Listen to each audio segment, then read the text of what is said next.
quand j'ai compris que ma fascination pour le true crime était malsaine. À un moment donné, j'ai compris que je ne regardais plus seulement du true crime pour comprendre. Je regardais parce que j'étais fascinée. Fascinée par l'horreur, fascinée par les détails, fascinée par la psychologie du crime, fascinée par cette impression étrange d'entrer dans les zones les plus sombres de l'être humain. Et au début, je me disais que c'était juste de la curiosité. Je voulais comprendre comment une enquête se résout, comment un criminel est arrêté, comment une victime obtient justice.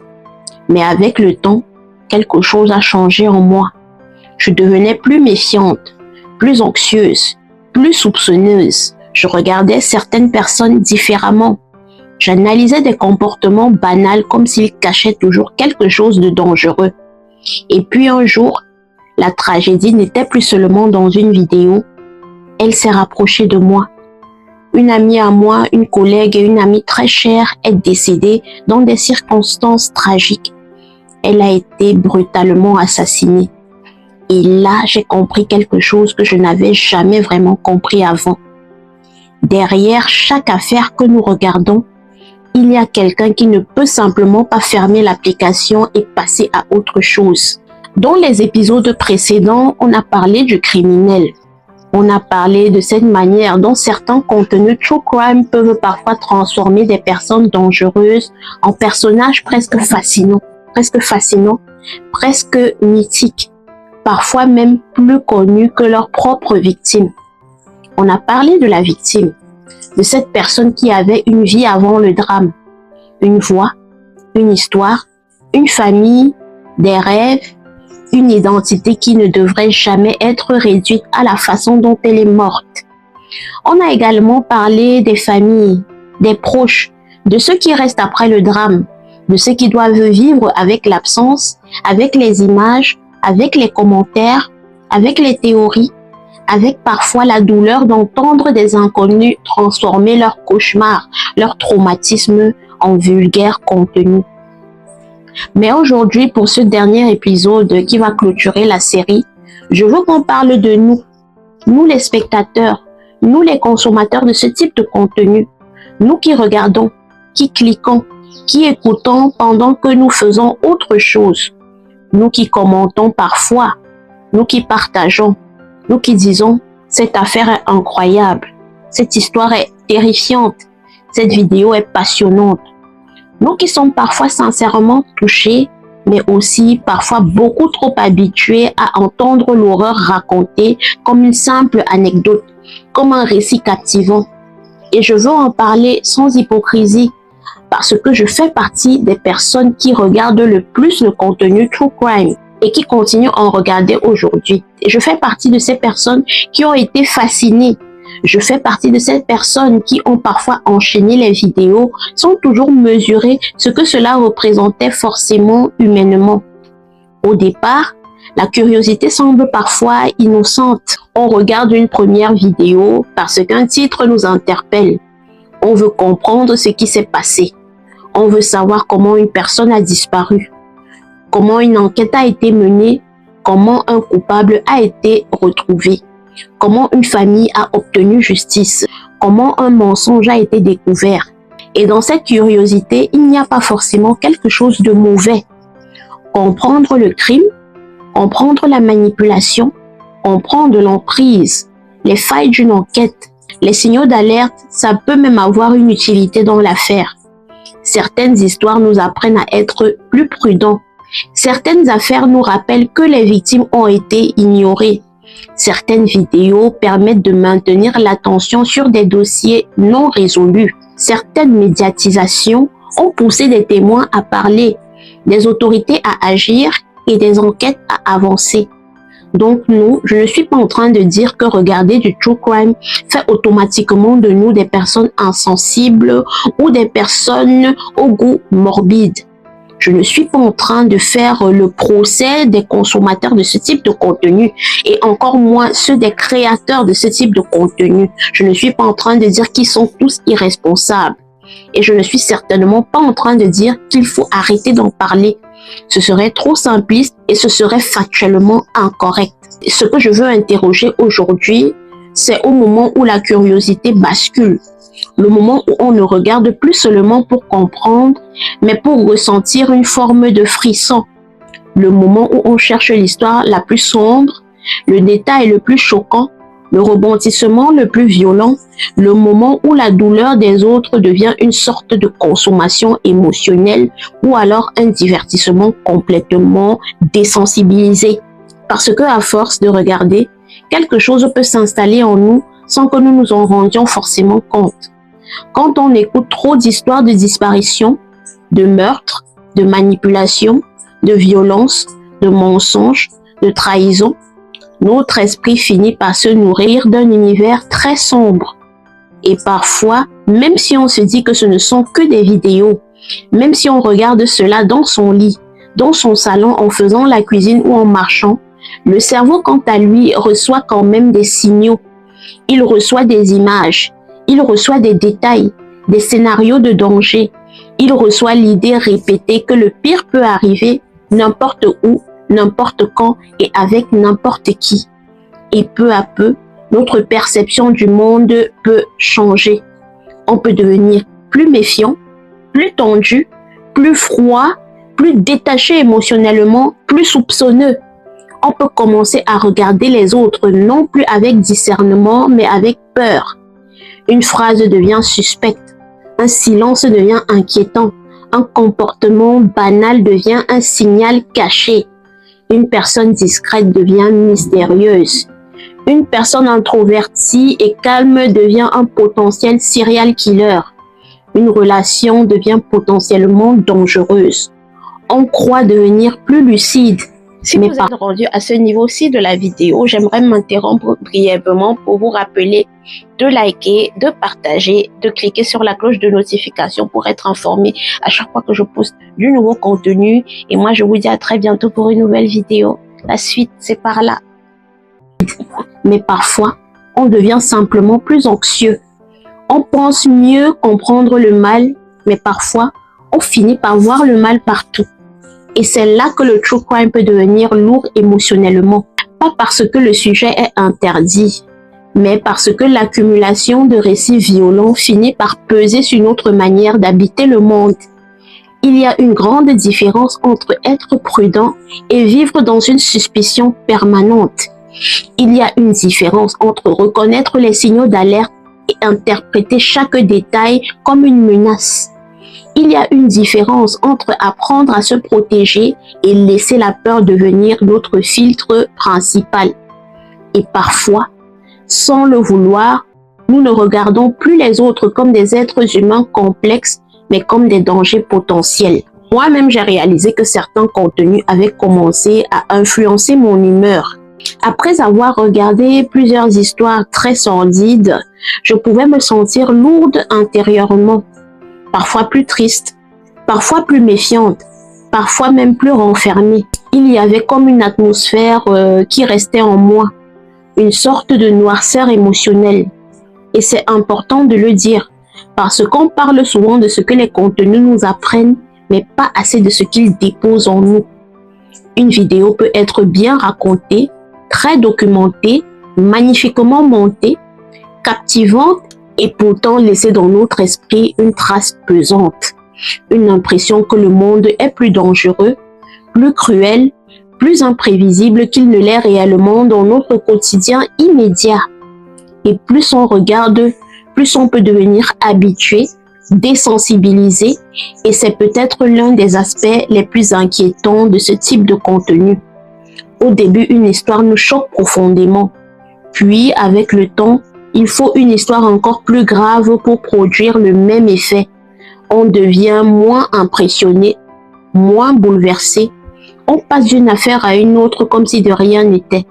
D'une victime à une autre, d'un serial killer à une autre, d'une famille endeuillée à une autre. Et ce qui aurait dû nous arrêter antérieurement devient presque un contenu parmi d'autres.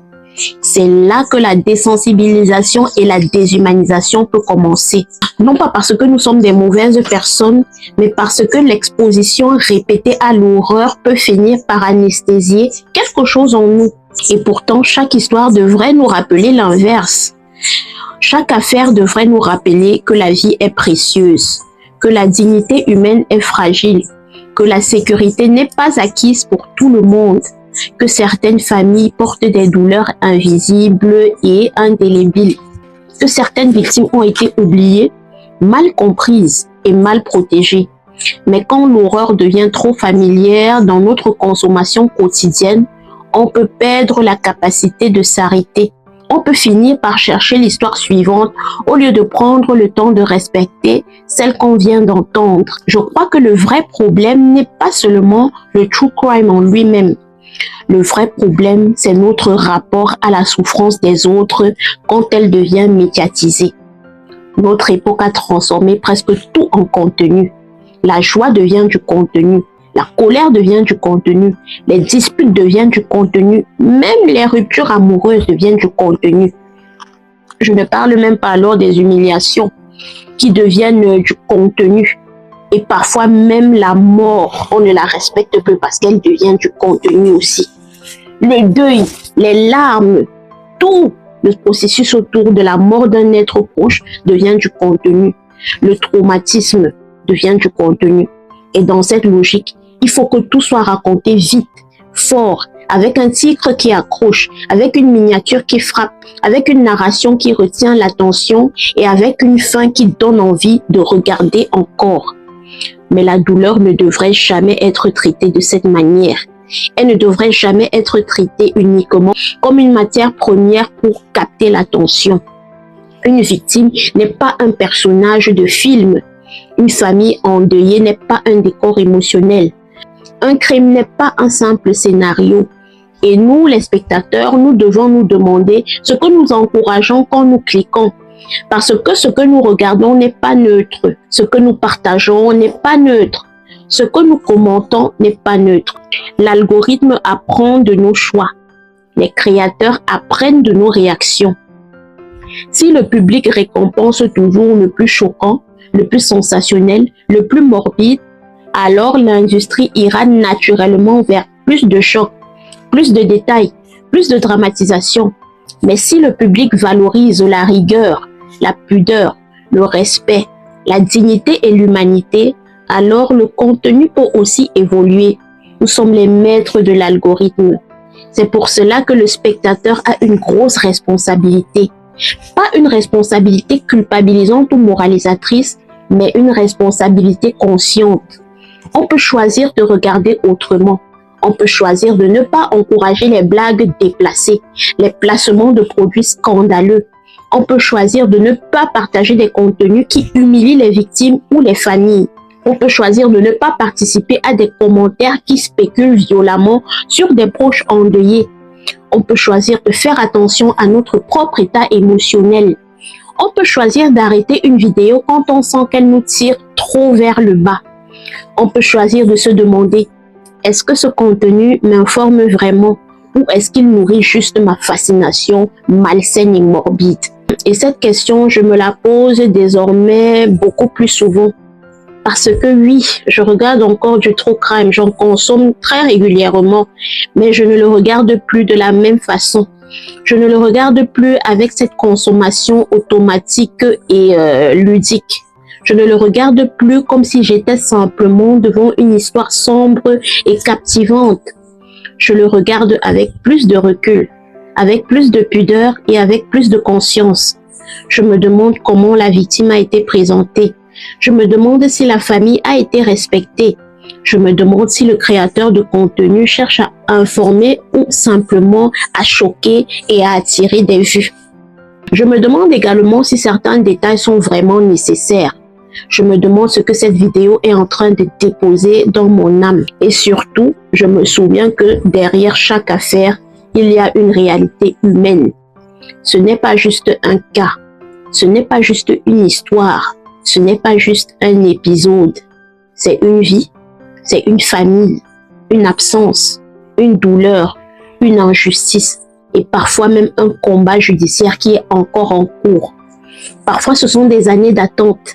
Des questions sans réponse, une tombe, une chambre restée vide, une mère qui regarde encore les photos de son bébé. un frère qui n'arrive pas à parler, un enfant qui grandit sans père ou sans mère et avec un vide que personne d'autre ne pourra jamais combler. Et je crois que ma vraie prise de conscience est venue quand la tragédie s'est rapprochée de moi. Quand mon ami a été assassiné dans des circonstances d'une violence extrême. J'ai compris quelque chose que je n'avais peut-être compris en théorie jusque-là. J'ai compris que lorsqu'on est de l'autre côté, ce n'est plus une histoire, ce n'est pas un mystère fascinant, c'est la vraie vie. Ce n'est pas une enquête captivante, c'est un choc, c'est une sidération, c'est une douleur qui ne suit pas le rythme des vidéos, ni celui des commentaires, ni celui de l'actualité. Le monde continue, mais quelque chose en vous reste suspendu. Et vous réalisez que certaines histoires que nous consommons en une heure sont les blessures que d'autres personnes portent pendant toute une vie. Et c'est pour ça que je ne veux plus jamais regarder ces contenus de manière légère. Je ne veux plus rire de certaines blagues déplacées. Je ne peux plus supporter certains tons. Je ne peux plus écouter certains détails racontés avec excitation. Je ne peux plus faire comme si la souffrance des autres n'avait pas de poids. Parce qu'une fois qu'on comprend que chaque affaire a une dimension humaine, un visage humain, quelque chose change en nous. Et peut-être que c'est ça le but de cette série que je viens de faire. Ne pas forcément nous faire arrêter de regarder, mais nous apprendre à regarder cela avec une conscience plus grande, avec plus de recul. Regarder autrement, ce n'est pas fermer les yeux sur le mal. Bien au contraire, c'est refuser de banaliser l'horreur. C'est refuser de le glamouriser. C'est refuser de le transformer en spectacle. Et c'est comprendre que certaines histoires doivent être racontées, certes, mais pas n'importe comment. Il faut raconter pour éclairer, pas pour exploiter et encore moins pour attirer des vues et des likes. Il faut raconter pour prévenir, pas pour exciter, pour honorer, pas pour humilier, pour chercher la vérité, mais pas pour nourrir notre besoin malsain de frissons, pour faire mémoire, pas pour transformer la douleur en produit. Et peut-être qu'au fond, cette série que je viens de faire nous ramène à une question très simple. Qu'est-ce que ces contenus font de notre cœur? Est-ce qu'ils nous rendent plus humains, plus conscients, plus sensibles à la douleur des autres, plus attentifs aux victimes oubliées, plus lucides face aux violences, ou est-ce qu'ils nous rendent plus froids, plus méfiants, plus fascinés par l'horreur, plus avides de détails morbides, plus rapides à juger, plus capables de passer d'un drame à un autre sans plus rien ressentir? Parce que le problème n'est pas simplement ce que nous regardons, le problème c'est ce que c'est en train de faire en nous. C'est ce que ça construit dans notre regard, ce que ça nourrit dans notre imaginaire et ce que ça normalise dans notre rapport à la souffrance. Et parfois, il faut avoir le courage de reconnaître que quelque chose qui semblait anodin est devenu malsain. Pas nécessairement parce que le sujet est mauvais en lui-même, mais parce que notre manière de le traiter, notre manière de le consommer nous éloigne de l'empathie, de la compassion. Et alors aujourd'hui, je ne veux pas terminer cette série avec un discours moralisateur. Je veux terminer avec un appel à l'humanité. Si nous regardons du true crime, regardons-le avec respect. Si nous parlons de criminels, ne les glorifions pas, ne les rendons pas stars. Si nous parlons des victimes, ne les réduisons pas à leur mort. Si nous parlons des familles, n'oublions jamais qu'elles peuvent encore souffrir. Et si nous sommes spectateurs, demandons-nous toujours ce que notre curiosité coûte à notre cœur. Dans cette série, on a exploré 4 angles. D'abord, on a regardé du côté du criminel et on a vu le danger de transformer le mal en fascination. Comprendre un criminel peut être utile, mais l'admirer, le glamouriser ou lui donner plus de place qu'à la victime devient dangereux. Ensuite, on a regardé du côté de la victime. On a rappelé une vérité essentielle. Une victime n'est pas seulement un nom dans une affaire, une photo dans une miniature ou un détail dans un récit.